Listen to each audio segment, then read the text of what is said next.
pour ces excellents intervenants qui ont donné.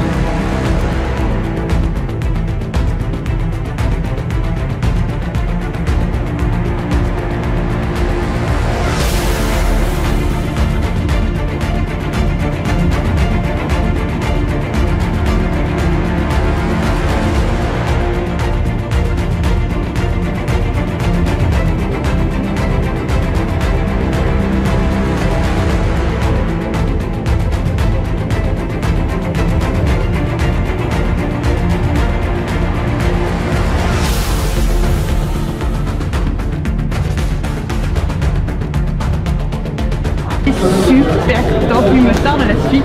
Vraiment, il faut que vous soyez là. Alors moi j'en ai entendu parler énormément, donc j'ai vu la publicité via Facebook, donc j'aime vraiment le MLM et j'ai décidé d'investir en moi, voilà, je me suis décidée à venir et je le regrette vraiment pas, mais alors pas du tout. On a des personnes passionnées qui sont là pour nous partager leur univers, leur expérience, et il y a plein de gens aujourd'hui qui peuvent se découvrir une vocation en vivant toutes ces expériences-là avec ces super formateurs, toutes les personnes qui vont nous apporter des éléments sur le développement personnel et le marketing relationnel en général.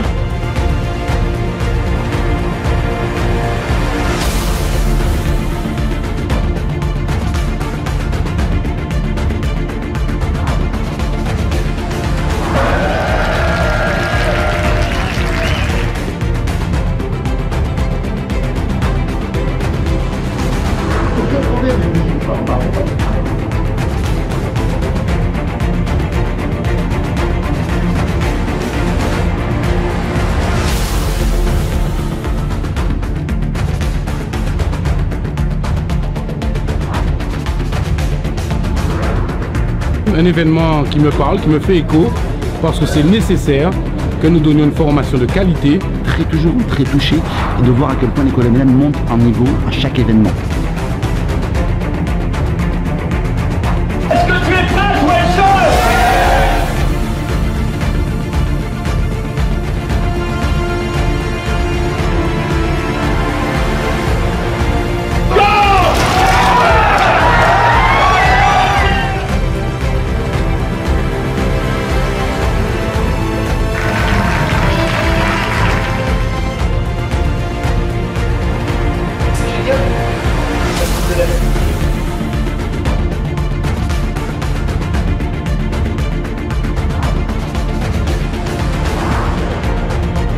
La politique de client dans le indépendant.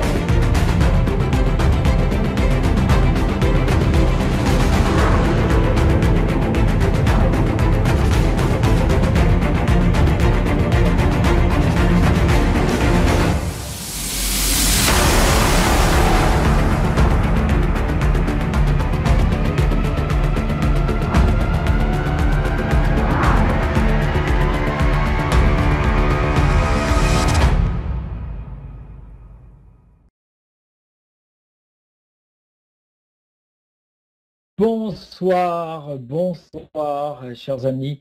Soyez les bienvenus. Une nouvelle fois, comme tous les 15 jours, on est ravis de vous accueillir.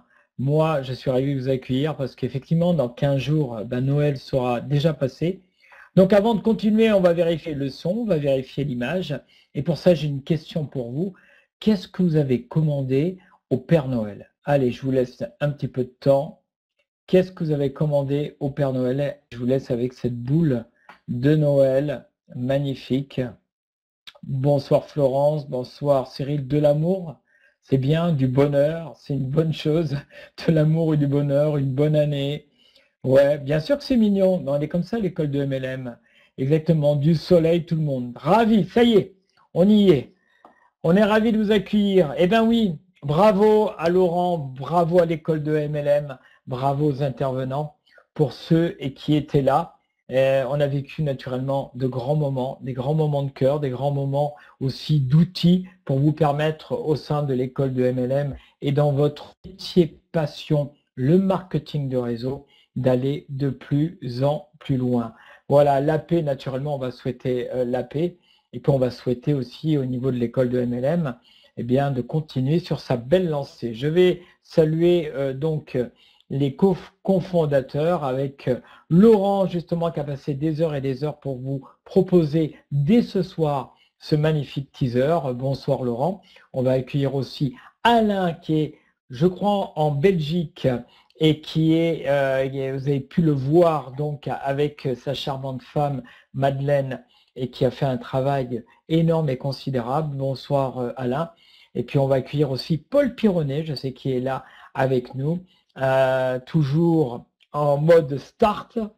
Ravi de le retrouver. Et puis on va accueillir naturellement Emmanuel Coissieux, le fondateur de cette école. Vous êtes au nombre, regardez, ça fait même pas encore 5 minutes et vous êtes 94. La seule chose que j'ai envie de vous dire, c'est merci. Merci d'être présent. Merci d'être là avec nous. On va faire de notre mieux au nom de l'école de MLM. C'est la seule école qui est associée au développement personnel. Et le développement personnel, Dieu sait qu'il est important dans votre métier. Et c'est pour ça qu'on vous apporte, comme vous avez pu le voir lors du dernier événement, un maximum pour que vous puissiez naturellement toujours grandir et grandir et grandir. Voilà. Bonsoir Didier qui est toujours très présent. Je soupçonne Didier Breton de dormir avec son ordinateur, de se déplacer avec son ordinateur, parce que c'est incroyable, c'est qu'il est toujours présent. Bon, il est grand temps, vous savez que ce soir nous avons un thème fort intéressant, étant donné que c'est comment diversifier vos sources de revenus, accompagné ce soir par un intervenant de qualité, un intervenant de choc, avec Dominique Sceaux. Allez Emmanuel, il est grand temps de te laisser la parole. On vous souhaite à vous tous une excellente, une magnifique soirée. Merci Dan et merci à tous. Je suis vraiment ravi d'être là parmi vous comme tous les lundis, tous les 15 jours pour le moment. C'est en tout cas le format qu'on vous propose, à la fois pour aller en 7, 8, 9 minutes découvrir l'école MLM et peut-être aussi un avenir optimisé, différent en 2016. Vous allez voir, je ne vous ferai pas toutes les annonces ce soir. J'aimerais moi, contrairement à notre ami Dan, qui est toujours le maître de cérémonie officiel de notre école, mais surtout mon associé et ami avant tout, au même titre que Laurent, Alain et Paul, c'est de vous demander de quelle région de France venez-vous, aller rapidement, des départements ou villes, et surtout de quel pays, parce que je sais qu'il y a des gens qui nous suivent, notamment au Sénégal, et qui sont dans une salle de conférence, et ils sont nombreux à chaque fois. Alors je ne dirais pas de qui ça vient, parce que je n'ai pas l'autorisation de ce centre de formation sénégalais, mais en tout cas, voilà, on est ravis de savoir qu'en fait, il n'y a que 97 ou 98 personnes, parfois 100 ou 120, 130, peu importe, mais en fait, souvent, vous êtes beaucoup plus nombreux, comme c'est le cas d'un groupe d'un ami qui s'appelle Patrick, ou d'autres, des dizaines, des douzaines à nous suivre dans un salon. Donc voilà, si vous êtes plusieurs, dites-le nous. Si vous êtes de quel pays, de quelle région, allez, vite fait, voilà, ce serait sympa de voir un peu d'où vous venez. Il y a des gens de Toulouse, de Cannes, voilà, Midi-Pyrénées, Pays Basque, La Rochelle, Super Angers, Côte d'Ivoire, Poitou-Charentes, Colmar, Alsace, de la Drôme-Sous, je sais qui c'est, de PACA, Grenoble, Rennes, bien sûr je connais très bien, Cesson, Sévigné, Bastia, mon Dieu, Bastia, une ville magnifique que j'aime avec sa région, sa belle région qui est la Corse, où j'ai des attaches énormes, Avignon, Georges, oui, bonjour Georges, Nathalie, Guignon, j'ai joué à Guignon, le stade de Guignon, je le connais très bien, sans les Chambéry, Casablanca, bienvenue à nos amis marocains, Lille, que j'adore aussi, cette ville merveilleuse, la Suisse, la Vendée, je connais très bien, Perpignan, bien sûr, nos amis catalans, la Corse, La Rochelle, Val d'Oise, la Mayenne du côté de Laval, que je connais bien aussi, j'ai un ami qui entraîne le club de Laval, là-bas, voilà, la Réunion, là c'est un rêve, j'y suis pas encore allé, j'ai vraiment envie, la Polynésie, n'en parlons pas, superbe, l'Algérie, bienvenue nos amis algériens, Paris, et Liège pour la Belgique, superbe. Bon, on démarre, l'école MLM. Eh bien oui, franco-français, c'est bien, on est tous des habitants de ce monde merveilleux.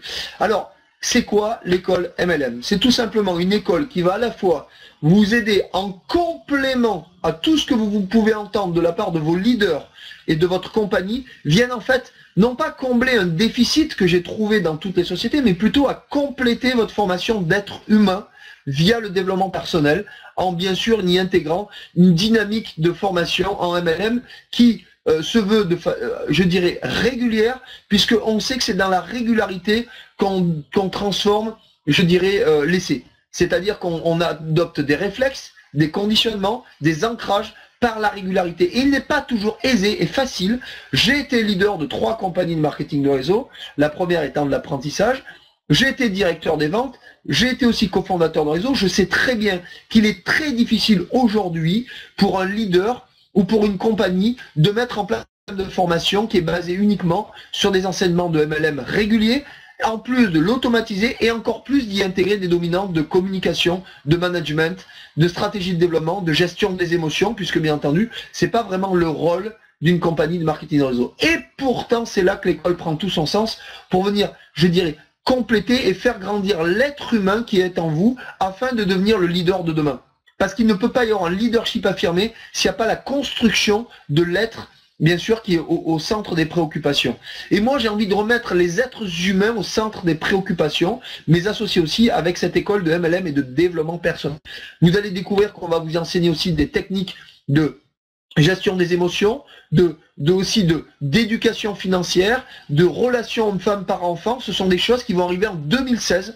Donc voilà, je n'ai pas envie pour l'instant de vous en dire plus, parce que bien sûr on va s'appuyer sur des spécialistes dans le domaine de la gestion des émotions. On en a déjà un via Paul Pironnet, on en a aussi un avec la dynamique mentale de Henry Angelo, on a aussi mon côté, moi, ça fait quand même plus de 10 ans que je fais du développement personnel. J'ai passé plusieurs niveaux en termes de coaching et d'accompagnement de personnes, de coaching de vie. Donc j'ai envie aussi de vous enseigner certaines choses à ce sujet qui ont fonctionné pour moi dans le passé, qui fonctionnent encore aujourd'hui. Et puis, bien entendu, toute cette partie de développement de réseau avec une vision peut-être un petit peu différente et complémentaire, mais surtout, accrochez-vous au système de votre compagnie. C'est vraiment quelque chose que je veux vous recommander. C'est rapprochez-vous de votre leader référent, de votre sponsor, de votre leader référent, de votre upline qui est actif et demandez-lui de l'aide. D'accord? Si lui, il comprend la philosophie de l'école qui est là vraiment pour venir en complément plus régulier que de la qualité de ses enseignements, c'est génial. Et si il n'a pas complètement compris, eh bien c'est tant pis, c'est dommage. Vous pouvez faire une démarche individuel pour venir vers vous. N'oubliez pas votre sponsor, votre leader référent, c'est votre guide, c'est votre coach MLM, mais ce n'est pas votre gourou, c'est pas à lui de vous dire ce que vous devez faire ou ne pas faire, les amis, d'accord? Donc gardez bien votre indépendance et votre liberté de penser.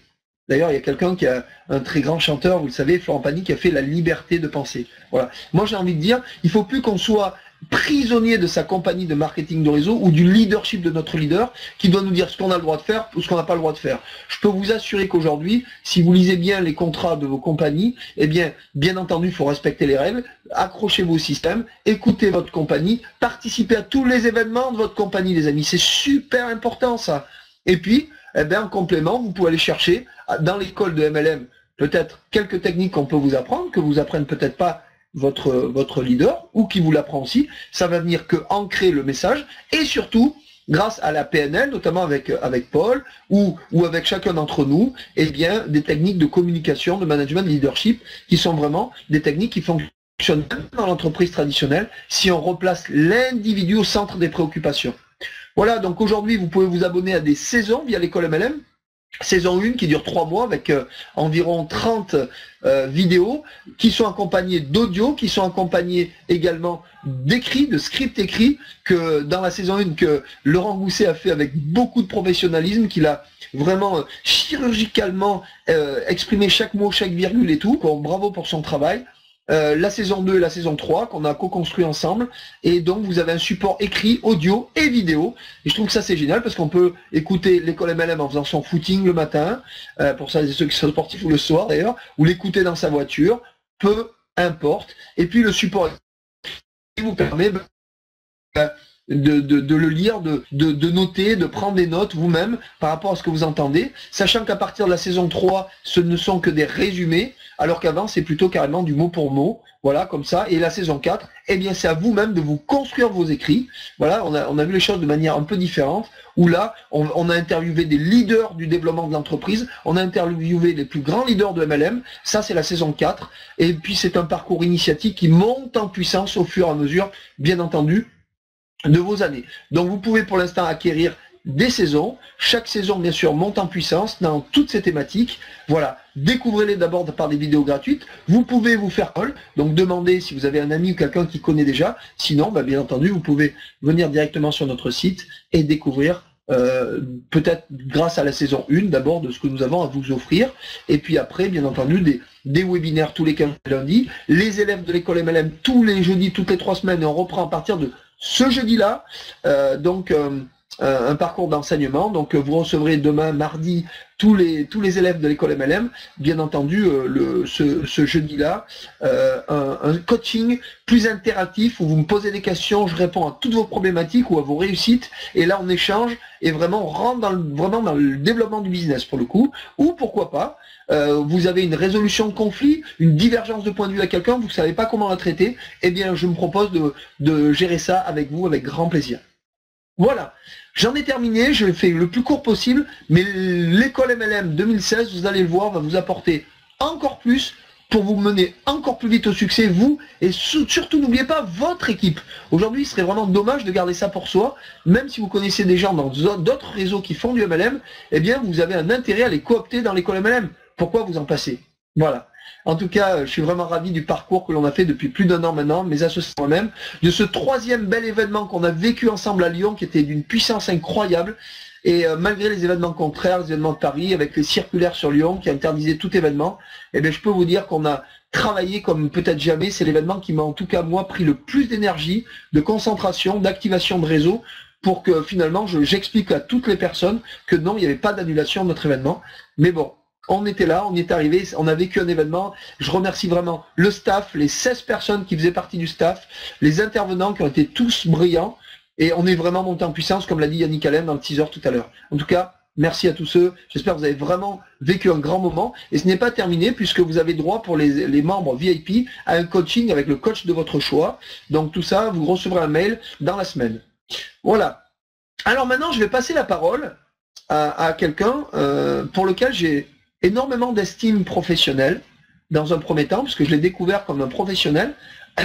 Et puis, ce qui m'a vraiment surpris chez lui, c'est avant tout cette capacité à la fois être un professionnel du marketing relationnel, ce qu'il a fait en 3 ans, en très peu de temps, à avoir des résultats absolument incroyables, jusqu'à devenir leader français de sa compagnie, une compagnie qui est dans le bien-être, en tout cas qui était, puisqu'elle a été rachetée par une autre compagnie, mais bon voilà, c'est ainsi.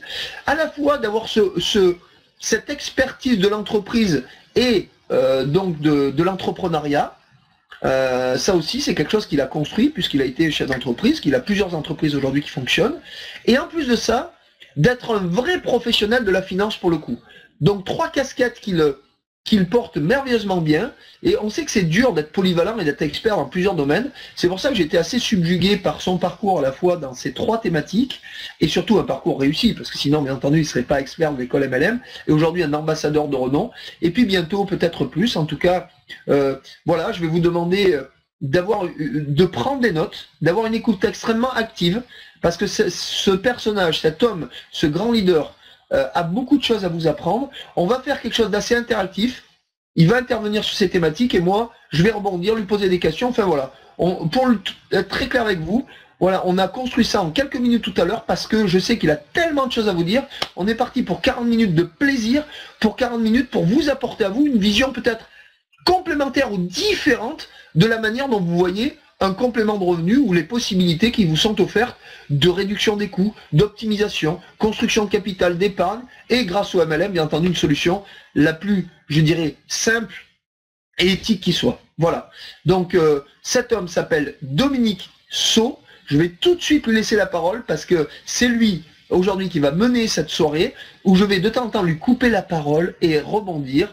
Et voilà, ça sera interactif. Et si vous avez dans le chat, tout à l'heure, on réservera 10 minutes aux questions-réponses. N'hésitez surtout pas parce que c'est vraiment une soirée extrêmement intéressante pour vous et pour nous d'ailleurs aussi. Dominique, à toi la parole. Alors, 1, 2, 3, bonsoir à tous. J'ai pas de retour, ni son ni image. Donc, est-ce que vous me voyez et est-ce que vous m'entendez? pour vous parce que bah voilà, moi je parle seul chez moi devant mon écran. C'est un petit peu pathétique ces nouvelles technologies. J'étais mieux à l'école MLM quand il y avait cette foule en délire, un petit peu endormi en fin de journée, je dois dire, puisque du coup on m'a fait passer à 21h, mais c'était un vrai plaisir de partager. Toujours beaucoup de plaisir à venir partager ce qu'on peut. Ce soir, l'idée, c'est de mener une sensibilisation. Je pense que cette sensibilisation, pour moi, elle a été déterminante. On va parler de finances et du coup, à travers la finance, on va surtout parler de vous, de votre vie et de la manière dont vous entreprenez les choses avec un plan structuré. Je pense que ça vaut le coup de prendre des notes parce que vous allez peut-être trouver au carrefour de ce qu'on va partager pendant cette grosse demi-heure des éléments qui vont tout d'un coup vous rappeler pourquoi vous êtes là. Mais des fois, tout ça, c'est des notions qui sont pas tout à fait tangibles. On ne sait pas à quoi se raccrocher. Et puis, un jour, clac, on voit des chiffres arriver sur la table, on commence à voir des réalités différentes qui pourraient se...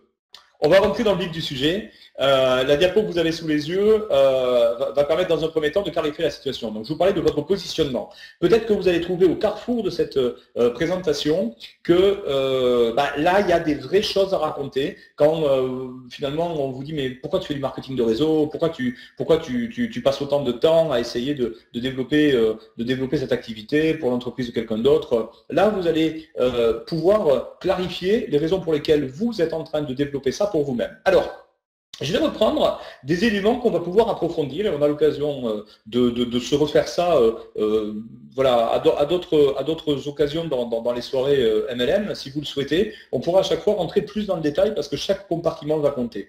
Quand vous parlez finance, vous devez séparer deux grandes notions. La première notion qui va être liée à ce qu'on appelle vos flux de revenus, c'est-à-dire qu'est-ce qui rentre, qu'est-ce qui sort tous les mois et comment j'arrive à trouver un équilibre et peut-être même quitte à trouver un déséquilibre, que ce déséquilibre soit à mon avantage, c'est-à-dire que je fasse plus rentrer d'argent que ce que je ne dépense tous les mois. Et on va voir comment cette notion de flux de revenus, vous allez pouvoir mieux maintenant la cerner, la clarifier et l'optimiser.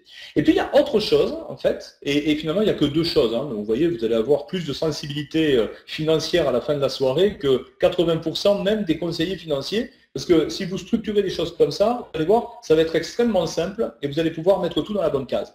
La deuxième chose, c'est le patrimoine, ce qu'on appelle le stock. En fait, en finance, on parle non seulement des flux, mais ensuite on parle de stock. Le stock, c'est ce qui reste, c'est ce que vous possédez, c'est toutes vos propriétés. Mais des fois, on est propriétaire de choses qui valent de l'argent, mais on peut être aussi propriétaire de dettes. Donc, dans le stock, on va avoir les actifs et on va avoir les passifs. Un actif, comme son nom l'indique, c'est quelque chose qui va générer des revenus. C'est quelque chose qui travaille pour vous, qui va créer de la valeur. Alors qu'un passif, c'est quelque chose qui vous coûte, qui vous tire vers le bas. Donc il y a des choses qu'on possède et qui nous coûtent de l'argent. C'est notamment les biens de consommation. Et la voiture, vous la possédez, c'est de l'argent quelque part. Si vous avez une voiture qui vaut 20 000 euros, vous avez un capital de 20 000 euros. Le problème, c'est que la voiture, elle vous coûte. Donc elle pèse sur votre budget mensuel. Un patrimoine immobilier, par contre, c'est quelque chose qui rapporte des loyers. Donc non seulement vous avez la valeur du bien qui peut évoluer, mais en plus vous en tirez des revenus. Donc en fait, on va regarder ça tranquillement au fil de la soirée et vous allez vous rendre compte que finalement, c'est pas si compliqué de pouvoir tracer une trajectoire autour de ces notions-là. Alors, je vais vous dégrossir et puis après on passera plus en mode réponse avec Manu. Ah, il semblerait qu'on ait perdu notre expert de ce soir. Alors, normalement, il va revenir. Je pense qu'il est en train de... Ah, ça y est, c'est bon. Au début, on t'avait perdu. En fait, c'est en appuyant sur la souris pour passer la diapo d'après, j'ai appuyé sur le mauvais bouton. Voilà, pardonnez-moi. Donc, c'était pour savoir s'il y en a qui suivaient. Parce que des fois, on parle, et puis il n'y a personne en face. Donc là, au moins, j'ai une certaine forme d'interactivité. Alors, donc l'idée, c'est d'abord au niveau des dépenses. Au niveau des dépenses, vous allez avoir le budget du ménage. Et là, je sais que Manu, tout à l'heure, va vous donner quelques pistes sur des possibilités d'optimiser le budget. Le budget du ménage, c'est quelque chose que vous devez connaître précisément. Vous devez savoir aujourd'hui combien il vous faut pour vivre. Le budget du ménage, c'est presque ce qui devrait être dissocié entre deux notions. Ceux qui constituent des besoins et ceux qui constituent des envies. C'est-à-dire que dans votre budget, vous devez toujours être en capacité d'identifier qu'est-ce qui est le minimum syndical en dessous duquel vous ne pouvez pas descendre parce que sinon le bateau prend l'eau, et la partie de votre budget qui est plus liée à du train de vie et à des envies. Donc déjà, prenez un papier et dites-vous, tiens, dans ma partie, mes flux de revenus, au niveau du budget du ménage, qu'est-ce qui fait partie de mes besoins? Qu'est-ce qui fait partie de mes envies? Un abonnement à Canal+, ça ne fait pas partie des besoins. Vous pourriez vivre sans. Ça peut faire partie du train de vie et des envies. Et donc, en structurant les choses comme ça, vous allez voir apparaître des pots-poches à l'intérieur desquels vous allez avoir sans doute des bonnes questions à vous poser. Peut-être des choses à renégocier ou un certain nombre de choses superflues qui vous coûtent de l'argent et que peut-être vous avez oublié que vous dépensez tous les mois.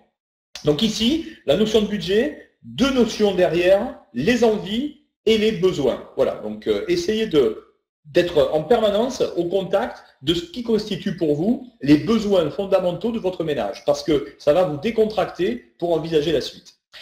Deuxième notion dans les dépenses qu'on oublie trop souvent, l'épargne. C'est-à-dire que on a cette formule que les financiers aiment beaucoup. C'est une notion qui consiste à se dire payez-vous en premier. Et on a presque envie aujourd'hui, dans les milieux autorisés, à dire aux gens première chose que vous faites quand vous encaissez vos revenus, vous mettez un petit peu d'argent de côté. Parce que si vous attendez de payer tout ce que vous avez à payer, de vivre et de voir ce qui reste pour voir ce que vous pouvez épargner, le fait est que vous n'épargnerez jamais. Donc en fait, première des démarches, c'est de décider d'investir, peut-être pour commencer, 10% en vous-même, c'est-à-dire de trouver que vous pouvez aller chercher tous les mois 10 à 30% de vos revenus pour pouvoir les placer, pour pouvoir vous en servir d'épargne. C'est une manière de garder de l'argent pour vous et de commencer à activer un levier financier, et je vais y revenir tout à l'heure à travers les questions de Manu sur la manière ensuite dont on peut utiliser cette épargne. À l'intérieur du budget, j'en ai pas parlé tout à l'heure, mais on pourrait aussi ramener la question des impôts. La fiscalité, c'est quelque chose que vous devez intégrer dans votre réflexion. Donc globalement, si vous avez ces deux grands postes, le budget qui intègre la fiscalité et l'épargne, là, vous commencez à savoir comment vous devriez structurer vos flux de revenus. Parce que le fait est qu'aujourd'hui, ce dont on s'aperçoit, c'est que les gens, en fait, prennent le truc à l'envers. C'est-à-dire, ils regardent ce qu'ils ont tous les mois pour vivre et ils adaptent leur train de vie en fonction de ça.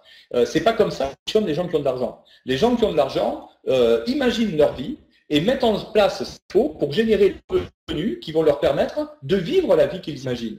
Donc vous voyez, vous devez aujourd'hui commencer à vérifier psychologiquement où vous en êtes dans votre tête, de manière à vous dire, mais où j'en suis finalement par rapport à mes revenus? Est-ce que l'essentiel de ce que je gagne est lié aux revenus du travail, ou est-ce que j'ai déjà placé de l'argent qui peut-être génère des revenus du capital? Est-ce que j'ai placé de l'argent en assurance vie? Est-ce que j'ai placé de l'argent en immobilier? Est-ce que j'ai placé de l'argent dans des entreprises qui travaillent et qui gagnent à leur tour de l'argent, et c'est pour ça que je touche des dividendes, par exemple. Donc, est-ce que les seuls revenus que j'ai sont des revenus issus du travail, ou est-ce que ce sont des revenus issus de mon patrimoine? Donc, deux catégories de revenus. Et du coup, si vous vous trouvez aujourd'hui avec la figure en forme de point d'interrogation en vous disant « mais moi, en fait, j'ai pas de revenus issus de mon patrimoine », ben là, il va falloir que vous commenciez à vous poser les bonnes questions. Si vous n'avez pas de revenus qui sont tirés de votre patrimoine, c'est parce que peut-être vous n'avez pas épargné de manière à construire cette partie de patrimoine. Et si la question que vous vous posez, c'est vous dire, mais j'ai déjà du mal à arriver à la fin du mois, alors comment est-ce que je pourrais épargner? Eh bien, c'est là qu'il va falloir vous dire comment vous pouvez mieux employer votre temps pour générer plus de revenus du travail qui vous permettront d'augmenter votre niveau général de revenus à travers, par exemple, le marketing de réseau. Du coup, dépasser votre budget et vous laisser une poire pour la soif. Mais si vous commencez à gagner un peu plus d'argent en marketing de réseau, ce n'est pas forcément pour aller le dépenser sur les produits de consommation courante, c'est peut-être dans un premier temps pour activer une pompe qui va vous permettre d'épargner. Donc quand je vous parlais de votre réflexion sur le positionnement tout à l'heure, c'est que une des premières clés du marketing relationnel, c'est que ça vous donne un certain nombre de clés qui vont vous permettre aujourd'hui de générer des revenus additionnels, pas forcément pour en faire n'importe quoi ou pas forcément pour le plaisir de partir en week-end, simplement dans un premier temps pour se dire, allez hop, j'arrive à optimiser mon budget, J'arrive donc à dégager une épargne et avec cette épargne, je vais maintenant me préparer pour la placer intelligemment. Et c'est pour ça que l'éducation financière est intimement liée à tout le travail sur le marketing relationnel avec le développement personnel, parce que le développement personnel vous aide à savoir où vous êtes dans vos baskets, le marketing relationnel vous donne un moteur qui permet de générer des revenus complémentaires, et ces revenus complémentaires, une fois que vous les savez, eh bien, il faut savoir quoi en faire. Donc c'est l'éducation financière qui va vous permettre de vérifier où est-ce que vous pourriez mettre en œuvre une épargne qui soit grassement rémunérée, ou en tout cas, dans un premier temps, sécurisée, et avec des vocations derrière. Mais je vois le minois de notre Emmanuel Coissieu apparaître. Toi, tu as des questions. Billy, tu veux bien couper ma pierre sur parole. Voilà, merci Dominique, super. Est-ce que vous m'entendez? Est-ce que vous m'entendez? Allez, s'il y a 2-3 personnes qui peuvent dire, est-ce que ça passe? Est-ce que c'est OK? Yes, OK. Donc je continue. Donc Dominique, ce que je disais sur ce que tu viens d'ajouter, c'est que la discussion que j'ai dernièrement avec différents leaders de marketing de réseau, et pour certains depuis plus de 12 ans, 13 ans maintenant, c'était la chose suivante. Ils ont mis en place des sources multiples de revenus. Et surtout, ils ont proposé à leurs leaders les plus actifs carrément une épargne de précaution. C'est-à-dire que peu importe le support pour l'instant sur lequel ils mettent cet argent-là, pour certains, ils demandent 10 à 20%, mais je connais aujourd'hui des leaders qui demandent entre 30 et 35% à mettre de côté, pour plusieurs raisons. D'abord, en cas de revenus, ce qui peut arriver, il faut être quand même honnête et dire les choses aujourd'hui, dans une activité de marketing réseau, un jour, un gros leader s'en va dans une autre compagnie pour une raison, eh bien, vous vous retrouvez avec une chute de revenus de 20, 30, 40, 50%, ça c'est déjà vu. Je l'ai vécu un jour dans ma vie, croyez-moi, ça fait drôle sur le moment, mais on s'en relève très bien parce que grâce à la gestion des émotions et à remettre un plan d'attaque en place, on y arrive très bien.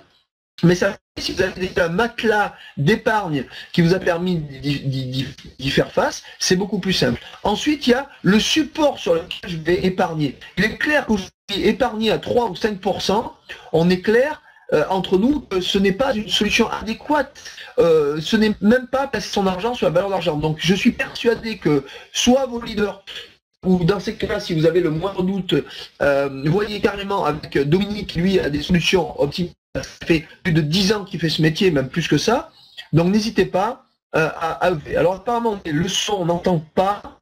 Ah, ça c'est vraiment un problème, alors du coup je te redonne la parole Dominique, il y a un problème apparemment chez moi, je suis assez surpris. Ah, il y a certains qui disent 5 sur 5. Il y a beaucoup de gens qui se plaignent. Donc Dominique, à toi de jouer mon ami. Je comprends pas ce qui se passe. 1, 2, 3. Est-ce que vous m'entendez? Content, ça c'était pour Emmanuel, oui, la réponse est oui. Très bien, super, donc c'est le retour. Donc en effet, dans les précautions en fait qu'on donne en patrimoine, on dit souvent que vous devriez avoir de côté sur des comptes sécurisés de 3 à 6 mois de salaire en fonction de votre train de vie. Voilà, donc réfléchissez à ça. Par exemple, un budget équilibré aujourd'hui, ce serait de se dire, voilà, j'ai au minimum, par exemple, sur ce qu'on appelle les comptes réglementés, les livrets A, les LDD, tout ce que la banque peut vous proposer en standard. Souvent, c'est plafonné. Donc, éventuellement, vous pouvez glisser ça vers de l'assurance vie sécuritaire. C'est vraiment les basiques de chez basique. Hein. On n'est pas super fan de ces produits. Mais en attendant, si on veut vraiment être dans de la sécurité pure et dure et que vous devez avoir la disponibilité immédiate, franchement, c'est aujourd'hui ce qui est le plus accessible à chacun d'entre vous. Donc, jetez un œil à ça et commencez là aussi à checker. L'idéal, ça serait de vous donner ce premier objectif, mettre 1 à 3 mois 6 mois en fonction de votre train de vie, en fonction de votre salaire, de revenus stockés sur lequel vous pouvez taper en cas de coup dur immédiat. Et tout le reste, clac, vous devez l'avoir dans un plan court, moyen, long terme, sur lequel vous devez diversifier avec de l'immobilier, avec des entreprises, donc tout ce qui va toucher à la fois les entreprises qui sont en bourse ou les entreprises qui ne sont pas encore populaires. On peut investir dans des actifs très différents, comme les pierres précieuses, comme les métaux technologiques. Il y a des choses assez originales. Donc ne vous y... Ah, encore, interruption du son.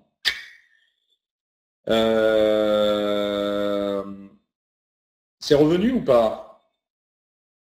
J'espère que ça... Ouais, d'accord, ça s'en va, ça revient. Voilà, j'ai pas dit un an de salaire, hein, j'ai dit 3 mois. Hein. 3 mois de salaire d'avance, c'est le quota. Et encore une fois, pour ceux qui ont peur de ne pas les avoir, ces 3 mois de salaire, la question est ailleurs. C'est pas lié au fait que votre employeur ne vous paye pas suffisamment, ou c'est pas lié à la fatalité, c'est lié à la notion de création de valeur.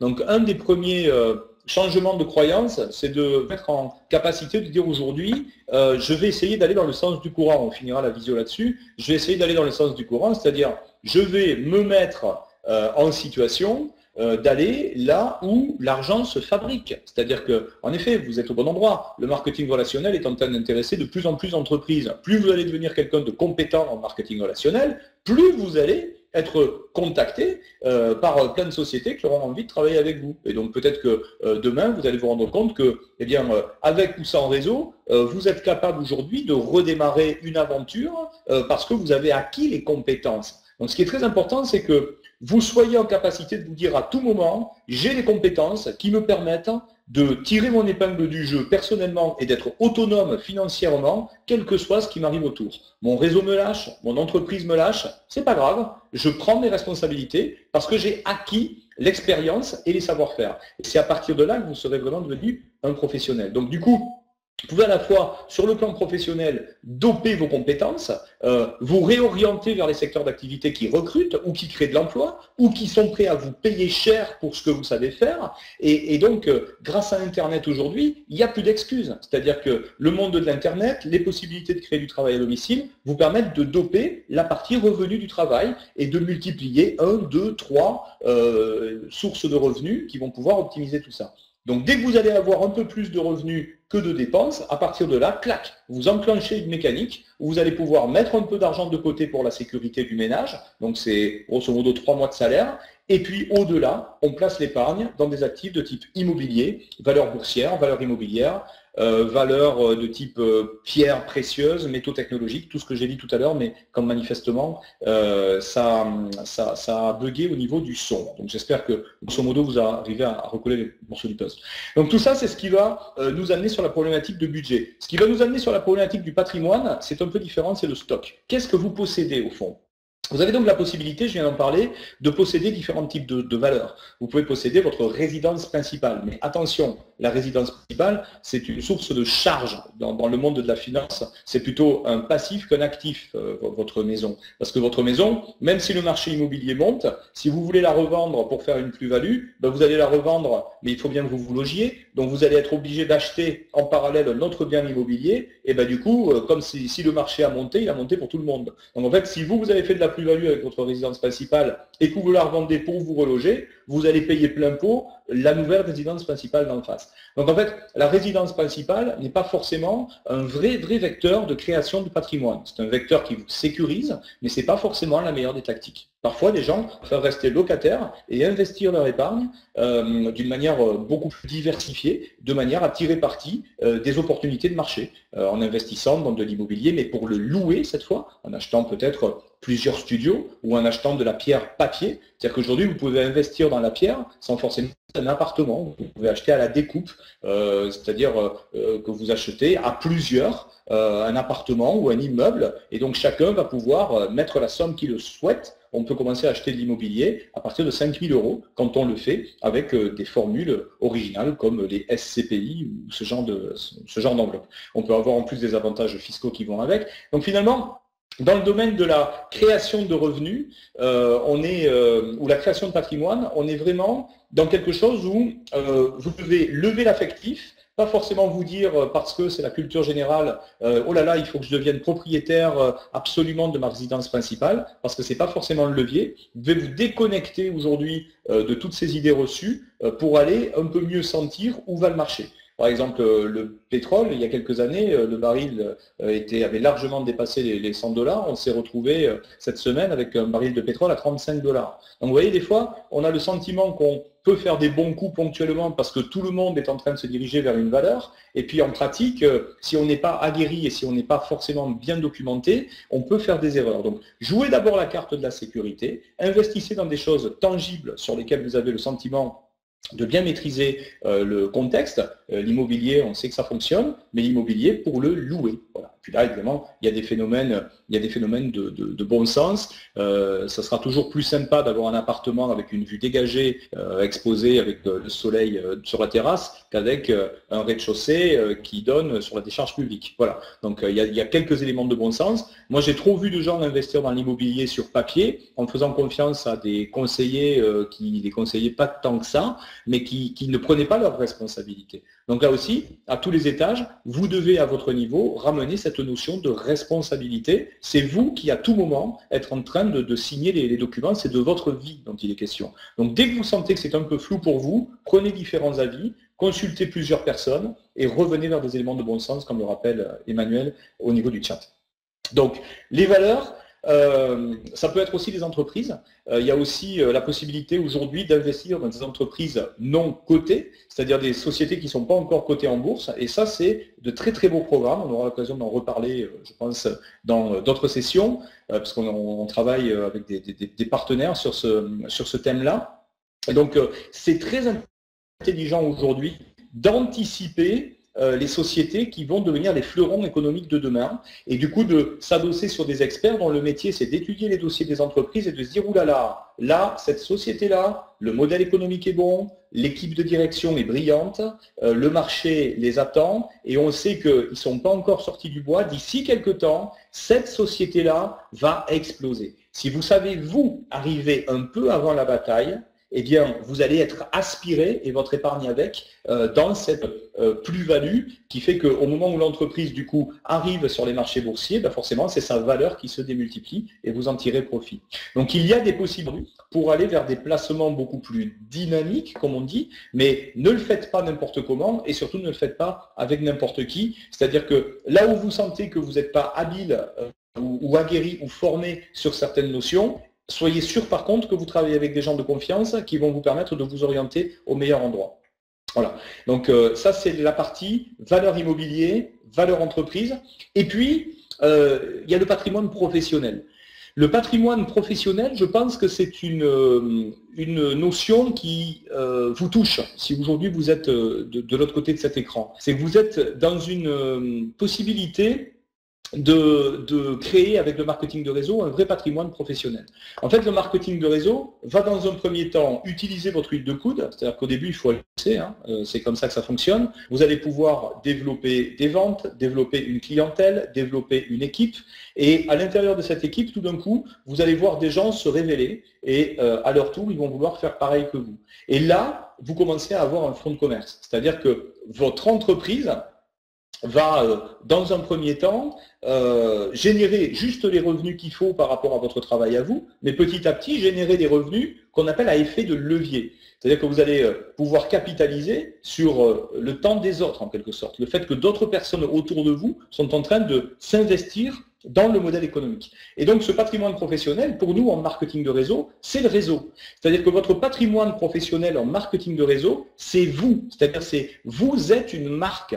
Vous devez devenir quelqu'un qui est suffisamment attractif, qui a une vision suffisante de là où il va, pour donner la possibilité à d'autres personnes de suivre la même route que vous.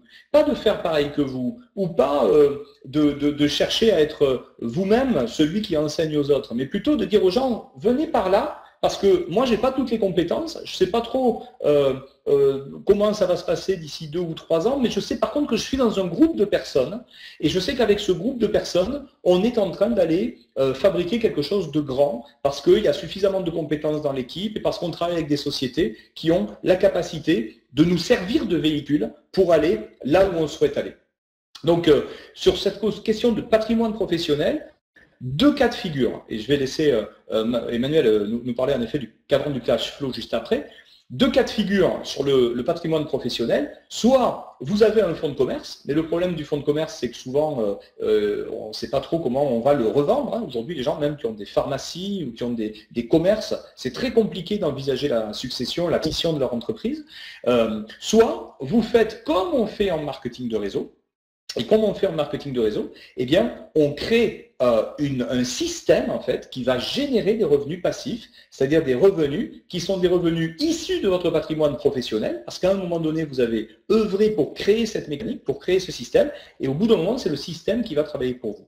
Donc, quand j'en reviens à votre positionnement, Retenez juste ça. Quand vous discutez avec des gens et où vous avez du mal parfois à justifier pourquoi vous êtes en train de suivre les cours de l'école MLM ou pourquoi vous êtes en train de vous donner autant de mal pour développer un réseau d'affaires ou pour créer votre activité indépendante, expliquez juste que c'est le chemin le plus court que vous avez trouvé pour vous construire un patrimoine professionnel, pour optimiser vos revenus, pour sécuriser votre famille et qu'aujourd'hui, il n'était plus question de rester à la fin du mois à attendre que votre employeur vous donne un salaire qui ne correspondait plus à vos besoins. Vous vous trouvez aujourd'hui dans une reprise en main de votre avenir. Et ça, c'est suffisant de mon point de vue pour justifier auprès de vos proches en particulier pourquoi vous vous investissez et pourquoi vous avez besoin de leur aide, au moins pour qu'ils ne vous cassent pas la baraque que vous êtes en train de vous construire et s'ils le peuvent, pour vous recommander à des personnes qui pourraient rejoindre votre équipe.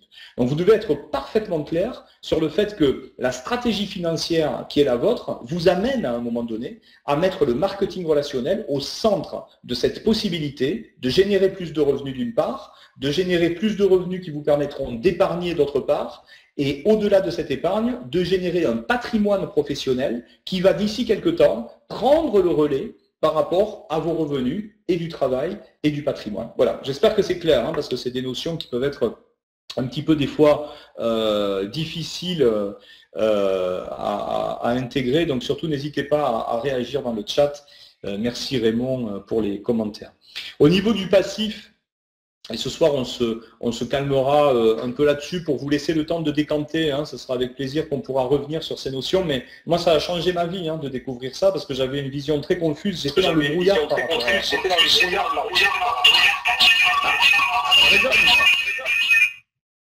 Ouais, merci Dodo. Bon, effectivement, ce qui me paraît intéressant dans tout ce que tu viens de dire, c'est tout.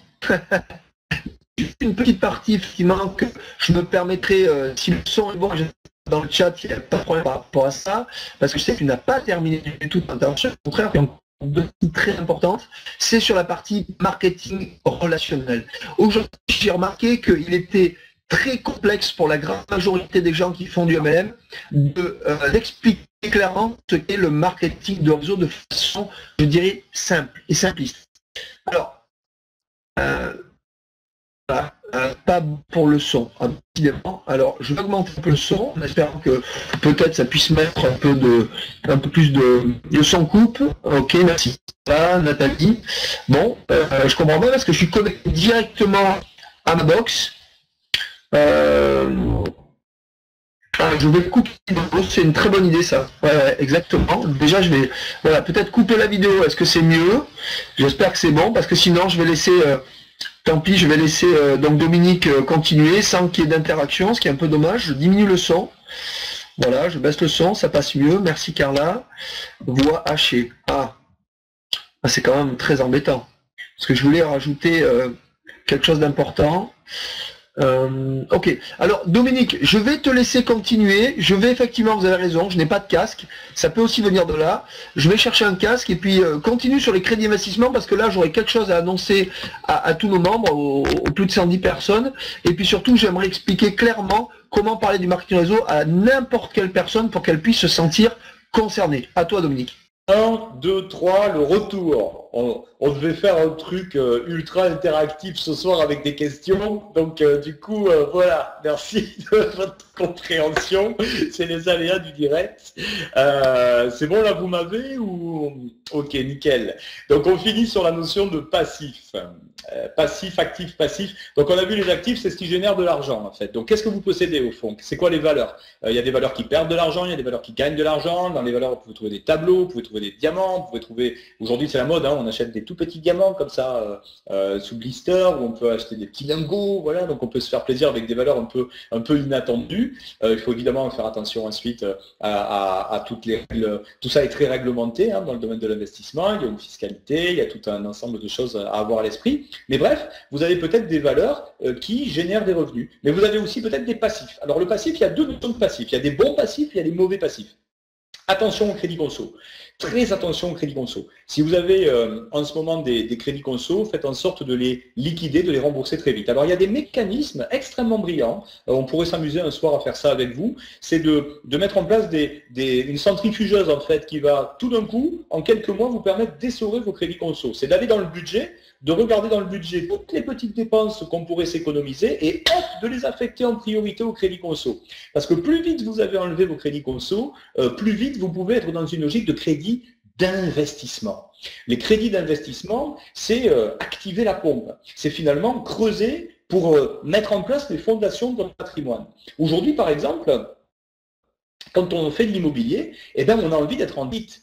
C'est le sport national. Quand vous travaillez avec des gens qui ont de l'argent, paradoxalement, ils aiment être en déficit sur ceux qu'ils possèdent. Pourquoi? Parce que quand vous êtes en déficit, c'est parce que vous avez mis en place des charges, par exemple un crédit, vous avez un crédit à rembourser, donc tous les mois il y a une mensualité. Ben, cette mensualité, c'est ce qu'on appelle une charge. Eh bien ces charges, vous allez pouvoir les enlever des revenus de ce bien immobilier, par exemple. Imaginons que vous achetez un bien immobilier, vous avez 500 € de loyer et vous avez 500 € de crédit. Eh ben, je fais court, parce que je fais court pour simplifier, mais disons que le loyer et le crédit vont s'annuler quasi, de manière à faire que vous n'avez pas d'impôt à payer. Vous voyez? C'est pour ça qu'on essaye d'être toujours en déficit. On essaye d'avoir plus de charges que de recettes. Ça vous permet d'encaisser l'argent, mais de ne pas payer d'impôt dessus. Donc le fait d'avoir des crédits d'investissement, c'est pas grave. Pour tous les gens, par exemple, qui auraient l'idée mauvaise d'acheter de l'immobilier en capital, c'est-à-dire en cash, en mettant l'argent sur la table, jamais. L'immobilier, on l'achète toujours à crédit. Et si c'est de l'immobilier locatif, plus vous tirez le crédit lointain, plus vous faites un crédit long, mieux c'est. C'est-à-dire que vous allez avoir beaucoup d'intérêts à payer dans un premier temps, mais ces intérêts, ils ne vont pas vous coûter grand-chose parce que vous allez les défalquer de vos revenus et vous allez donc les récupérer en économie d'impôt. Donc, tout un ensemble de stratégies qui vous permettront ici d'optimiser le levier du crédit. C'est ce qu'on appelle faire travailler l'argent des autres. Donc, en toutes circonstances, vérifiez où vous en êtes sur votre ratio d'emprunt. Vous avez la possibilité d'emprunter, grosso modo, 30% un tiers de votre revenu. Donc, en fait, si vous voulez savoir combien vous pouvez emprunter, vous prenez vos revenus, qu'on a vu sur le côté, vous cumulez les revenus du travail, les revenus du patrimoine, et puis, vous regardez tous les crédits que vous avez en cours. Et la somme des crédits que vous payez ne doit pas dépasser le tiers, 33%, pour faire simple, hein, de ce que vous gagnez. Donc, vous regardez combien vous gagnez. Et si vous n'avez aucun crédit, ben, la bonne nouvelle, c'est que vous pourriez aujourd'hui vous endetter pour créer du patrimoine. Et ça, c'est ce qu'on appelle du crédit d'investissement. Donc, c'est pas grave d'être endetté. C'est pas grave d'être en déficit quand on est en train de parler d'un déficit qui est lié à la construction d'un patrimoine. Donc, tout ça, c'est des choses assez intéressantes et qui, vous voyez, sont toujours en train de nous amener à voir un peu le truc à l'envers. Souvent, on se dit, oh là là, moi, je veux pas être endetté. Mais ça dépend. On parle de quoi? De crédit conso ou de crédit d'investissement? Si c'est un crédit d'investissement, c'est intelligent. Si je suis en déficit parce que justement, j'ai plus de mensualités à payer que de loyer quand j'achète un appartement, c'est intelligent d'être en déficit. Donc il y a tout un ensemble de notions comme ça, sur lesquelles il ne faut pas que vous arriviez avec des idées reçues. Déconnectez votre cerveau et mettez-vous plutôt à travailler votre éducation financière. Il y a des bouquins passionnants sur la manière d'investir dans l'immobilier qui vont vous sensibiliser à tout ça. Mais c'est vrai que l'immobilier fera logiquement partie de vos premières actions d'investissement. Et si vous n'êtes pas en capacité d'aller chercher de l'immobilier plein fer en achetant des appartements, achetez dans un premier temps des parts en fait de sociétés immobilières. Ça vous permettra logiquement des 5-10 000 euros, vous êtes en capacité d'investir dans ces actifs-là. Et bien sûr, vous pouvez, le cas échéant, les acheter à crédit. Voilà un peu pour ce grand panorama. Donc oui, Valérie, Anne nous explique que c'est un message à l'envers de ce qu'on entend habituellement. C'est pour ça qu'on vous le dit. C'est parce qu'en fait, aujourd'hui, vous rentrez dans le monde de l'entrepreneur. Et du monde de l'entrepreneur au monde de l'investisseur, il n'y a qu'un pas. Mais du coup, bien souvent, vous passez de l'autre côté du miroir et vous n'êtes plus dans ce monde de la consommation. Il y a quelque chose qui est terrible dans le monde de la consommation. C'est que les entreprises donnent à leurs salariés l'argent, que les salariés vont dépenser le week-end dans les supermarchés, qui du coup reviennent dans les mêmes entreprises. Donc c'est-à-dire qu'on est en circuit fermé.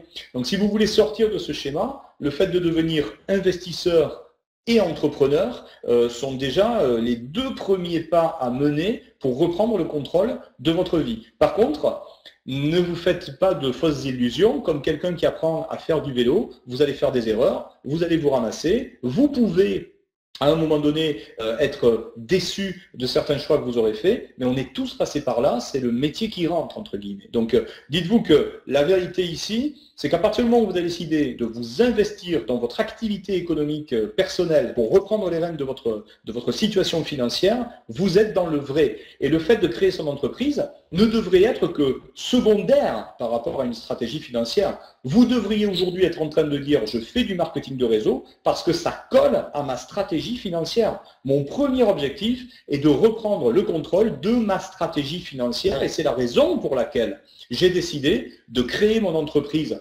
Et la seule manière aujourd'hui que j'ai trouvée qui était la plus à ma portée, c'était de créer une entreprise dans le domaine du marketing de réseau. Voilà un peu le schéma vers lequel vous pourriez aller. Manu, tu voulais réagir sur les crédits d'investissement, c'est ça ?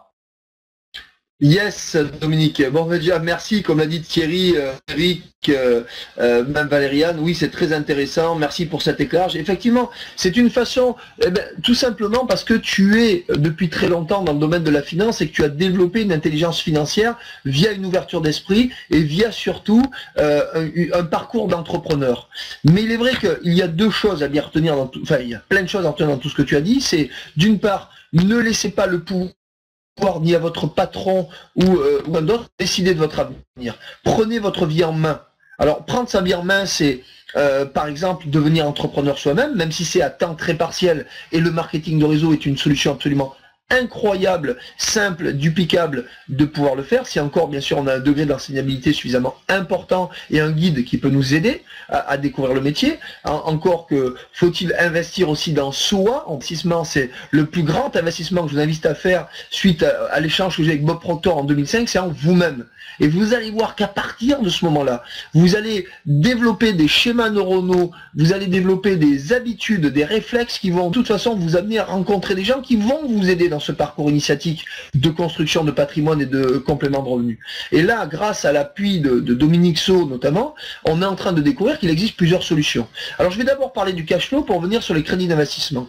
Le cash flow, si vous l'expliquez clairement, simplement, ce qu'est le marketing de réseau, ne rentrez pas dans les détails du marketing de réseau parce que la plupart des gens vont penser pyramidal si vous ne maîtrisez pas parfaitement, je dirais, le discours. Donc dites les choses suivantes. Écoute, il y a un multimillionnaire américain qui a fait un livre extraordinaire qui explique qu'on est dans 4 grandes sphères, je dirais, en termes d'échange de temps contre l'argent. Alors, premièrement, soit on est en haut à gauche, qu'on appelle un salarié. D'accord, un employé, le E de employé. C'est-à-dire qu'on échange son temps contre de l'argent pour une entreprise ou une personne qui va décider pour nous de ce que nous devons faire, de ce que nous devons être, du rôle que nous devons tenir, etc. Peut-être d'un coup, je vois plus rien. J'espère que vous m'entendez. Plus de chat, rien du tout. Est-ce que vous m'entendez? Je suis assez inquiet. Ok. Ah. Ok, donc tout arrive en même temps. Donc ça, c'est le premier cadran, l'employé. Alors l'employé, à l'époque, il y a 30, 40 ans en arrière, c'était la sécurité de l'emploi. D'accord? Aujourd'hui, avec la mondialisation, avec le développement des entreprises, il se passe que de plus en plus, c'est de moins en moins le cas. J'ai dit de plus en plus, c'est de moins en moins le cas. Et qu'aujourd'hui, les fonctionnaires qui pensaient aujourd'hui avoir vraiment une sécurité, on se rend compte que, mine de rien, aujourd'hui, c'est de moins en moins possible. Et que finalement, eh ben, notre valeur ajoutée dans l'entreprise, elle est payée à un prix qui vous permet juste de survivre. Mais en aucun cas, on est dans la sécurité de l'emploi. Parce qu'on ne choisit plus rien, même pas les vacances, quand est-ce qu'on peut les prendre.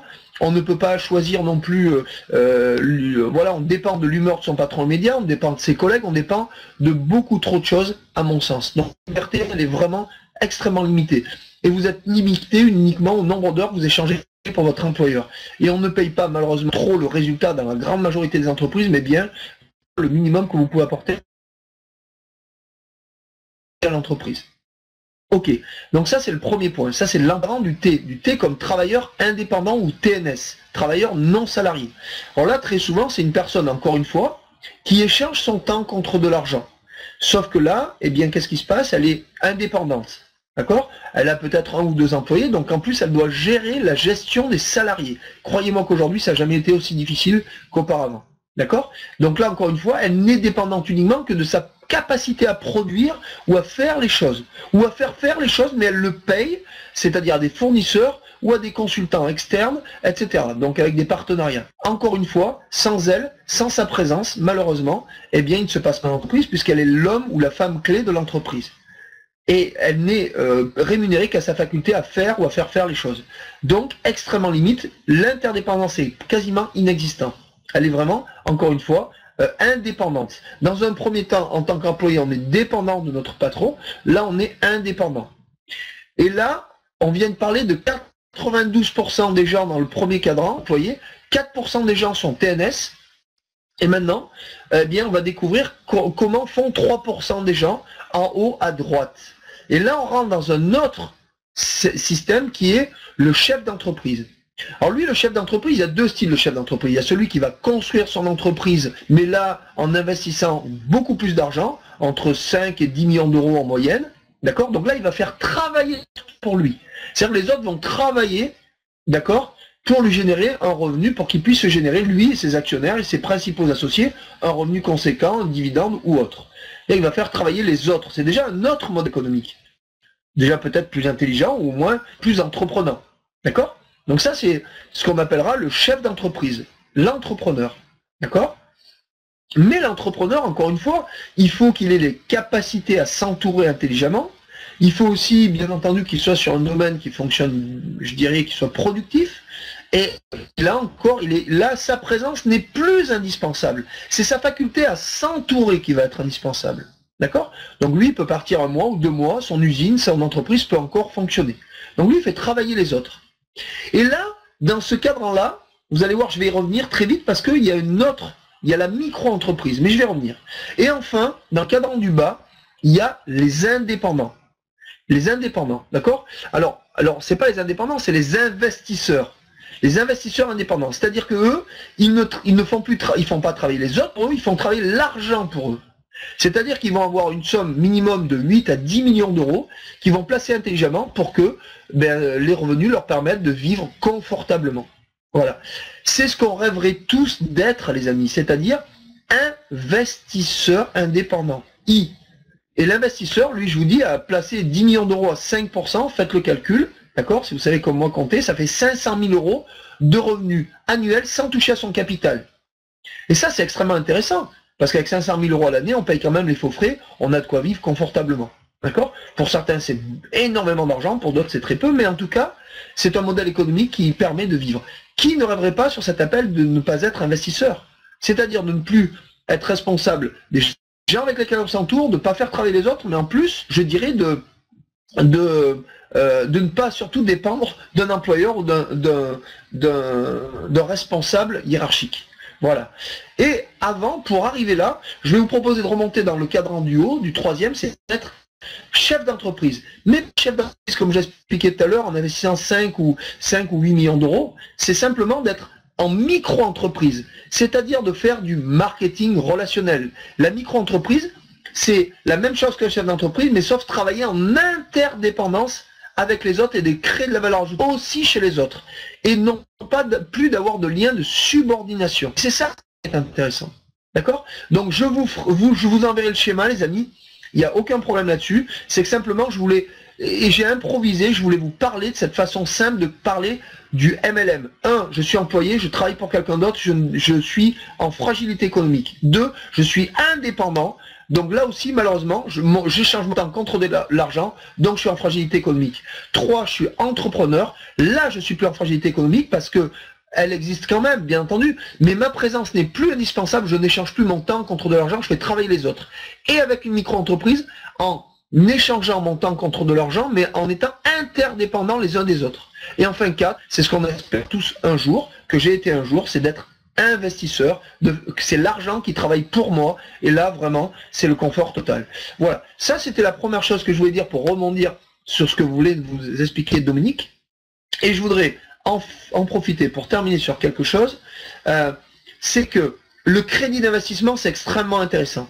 Mais ce que j'ai découvert grâce d'ailleurs à des infopreneurs, grâce à des investisseurs et grâce à Dominique, c'est qu'il s'avère qu'aujourd'hui, il y a une énorme énigme juridique sur les prêts immobiliers. S'il y a des gens qui ont un prêt immobilier en SCI ou en nom propre ou en entreprise, sur cet appel, vous allez être concerné et comprendre comment on peut faire des économies d'échelle considérables. Il s'avère qu'il y a une erreur dans le calcul du TEG dans 80% des cas des prêts immobiliers. Et là, j'aimerais que Dominique nous explique très rapidement comment est-il possible et qu'est-ce qu'on peut faire avec ça et qu'est-ce qu'on peut donner comme à des amis qui aimeraient, eux, avoir une solution à ce sujet. Est-ce que tu peux nous en dire plus, s'il te plaît, Dominique? Je te rends la parole. Ouais, merci Manu, c'est revenu. Le retour. Yes. Oui, je vois par contre qu'on dérape un peu sur le timing, donc je vais faire vite et puis on coupera les éléments d'information avec une autre session au cas où. Oui, alors ça c'est génial, enfin c'est génial, c'est une bonne et une mauvaise nouvelle, c'est-à-dire qu'en fait depuis 4 ans, grosso modo, des cabinets se sont attaqués à quelque chose qu'on connaissait mais auquel personne n'avait vraiment osé s'affronter, c'est le lobbying des banques. En fait, il se trouve que les banques, à un moment donné, du fait de la croissance, ont eu un certain nombre d'erreurs qui se sont glissées dans la manière de rédiger les offres de prêt ou de calculer les taux d'intérêt, ce qui fait qu'au niveau des crédits immobiliers, vous avez tout un ensemble de procédures en fait qui ont été lancées ces dernières années et qui font perdre les banques. C'est-à-dire qu'il y a des cabinets d'avocats qui se sont spécialisés pour étudier les offres de prêt et pour vérifier si du coup le client, l'emprunteur immobilier n'avait pas été victime d'une erreur. Et c'est assez spectaculaire parce qu'aujourd'hui on est en capacité de faire récupérer entre grosso modo, en dessous de 10 000 euros, ça n'a pas trop de sens, mais c'est minimum 10 000 euros et jusqu'à 70 ou 80 000 euros, voire plus parfois, en fonction des typologies de crédit, simplement parce que la banque s'est plantée et que du coup, quand ça passe à l'accord amiable, comme elles savent, grosso modo, qu'elles vont perdre, souvent maintenant, elles effacent l'ardoise, quoi. Donc souvent, en fait, elles vont régulariser les mensualités qui ont déjà été versées, donc on récupère sur le passé par rapport à l'argent qu'on a donné à la banque, et on récupère une partie, tout ou partie des intérêts versés, mais on peut aussi avoir une régularisation sur l'avenir. Donc pour ceux des fois qui veulent renégocier leur crédit, attendez avant de renégocier votre crédit, parce que s'il s'avère qu'il y a eu une erreur dans votre offre de prêt, ça vaut le coup de le faire auditer, en plus c'est gratuit, on vous dira combien combien d'argent vous pourriez récupérer si vous tentiez une action juridique, et à partir de là, on peut tenter une action juridique, donc à partir de là, évidemment, ça a un prix, mais du coup, ça n'a d'intérêt que si on va récupérer une grosse somme à la sortie. C'est une procédure qui dure à peu près 24 mois, et nous, on l'intègre comme un montage immobilier. C'est un peu comme si vous aviez dans votre tiroir un crédit immobilier qui vaut de l'argent, au lieu de vous en coûter, et peut-être que vous avez 20, 30, 40 000 euros qui dorment dans votre tiroir. Ça vaut le coup pour tous ceux qui ont un crédit immobilier ou les gens que vous avez autour de vous qui ont un crédit immobilier, de jeter un œil sur ce dont il est question, de vérifier en toute confidentialité au début, la banque n'est pas au courant au départ, de vérifier si ou non il y a eu une erreur sur le dossier. De là, s'il y a eu une erreur, on vérifie le retour sur investissement que ça pourrait donner, et si ça justifie qu'on tente une action en justice, on y va, et dans 2 ans, du coup, on aura une petite somme rondelette qui, en général, fait plaisir à tout le monde. Voilà un petit peu ce qu'on fait aujourd'hui sur ce type de choses. Donc, ça peut aussi exister dans d'autres domaines comme celui de l'entreprise.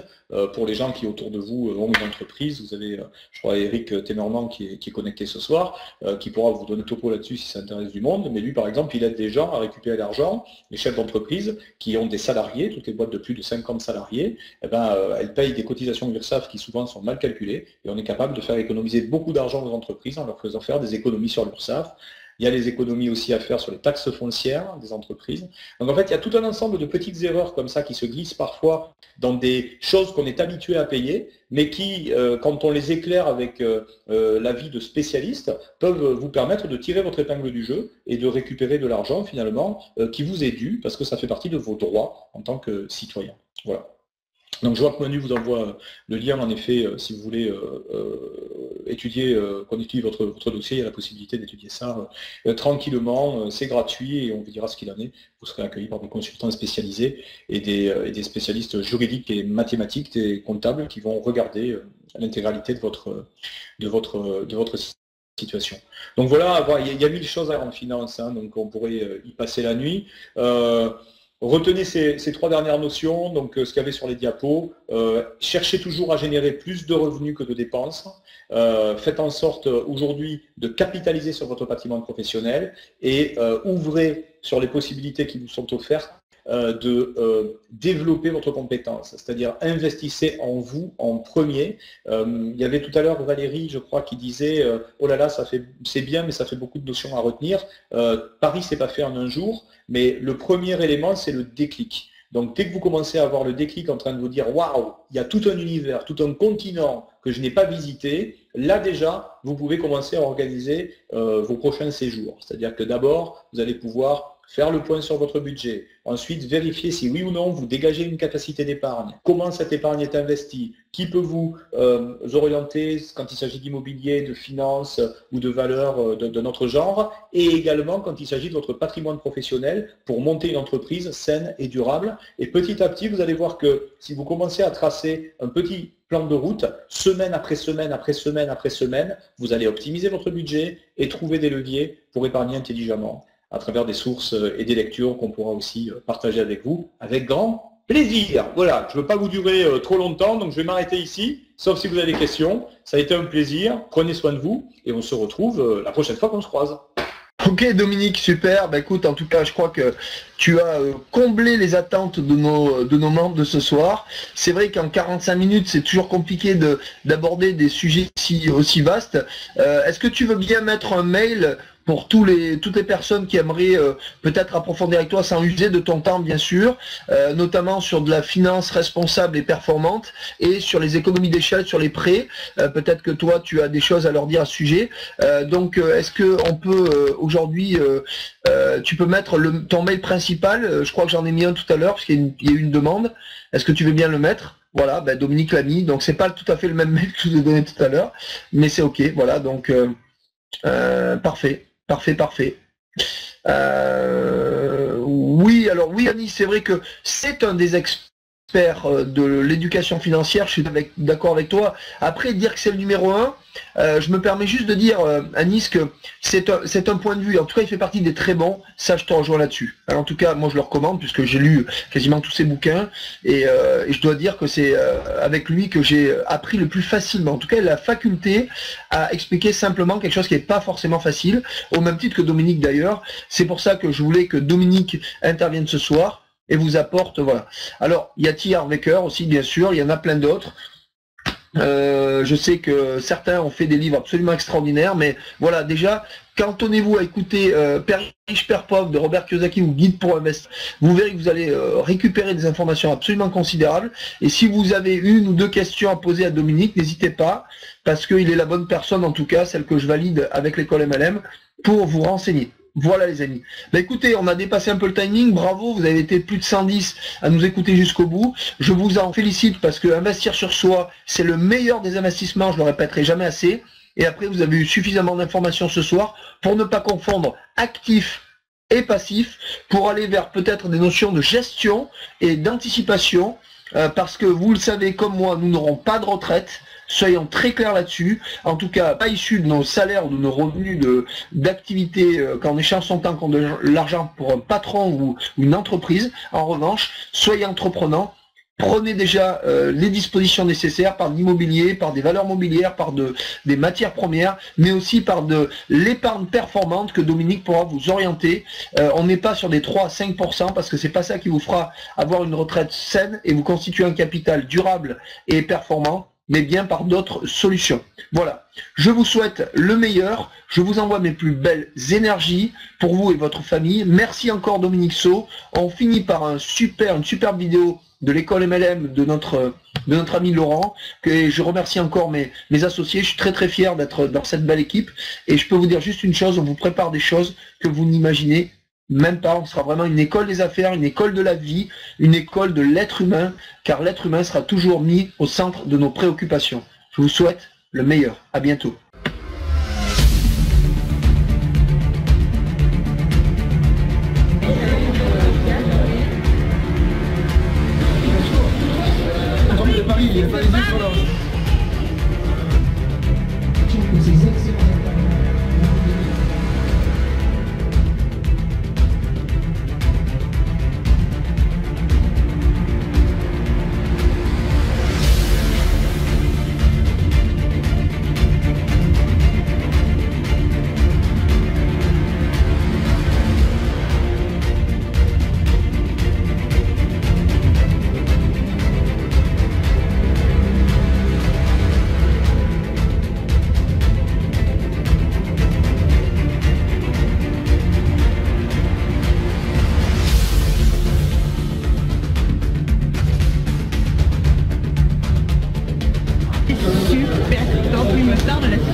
vraiment pas, mais alors pas du tout.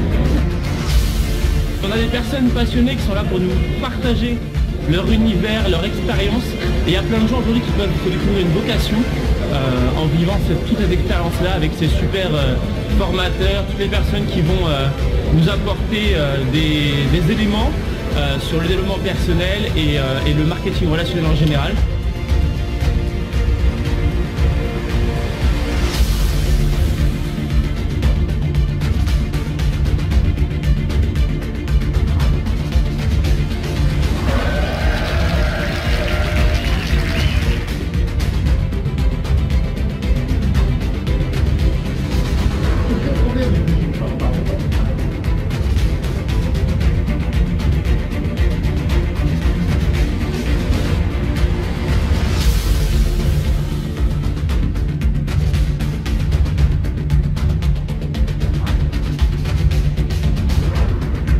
Un événement qui me parle, qui me fait écho, parce que c'est nécessaire que nous donnions une formation de qualité. Toujours très touché de voir à quel point l'école MLM monte en niveau à chaque événement.